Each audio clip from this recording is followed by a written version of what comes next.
हा बोला. नमस्कार.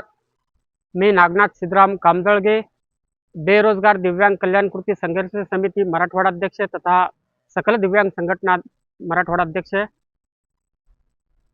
आज मी मीडियाच्या माध्यमातून सर्व जिल्ह्यातील आमदार खासदारांना विनंती करतो, दिव्यांगांचा आमदार खासदार निधी 31 मार्च पूर्वी तात्काळ खर्च करण्यात यावा. कारण यापूर्वीच आम्ही सर्व आमदार खासदारांच्या घरावर मोर्चे काढले होते. त्याचप्रमाणे 31 मार्च पूर्वी जर आमदार खासदार निधी सर्व आमदार खासदारांकडून खर्च नाही केल्यास आम्ही परत एप्रिलमध्ये सर्वच आमदार खासदारांच्या घरावर विविध प्रकारचे आक्रोश मोर्चे काढण्याचा निर्णय आम्ही घेतलेला आहे.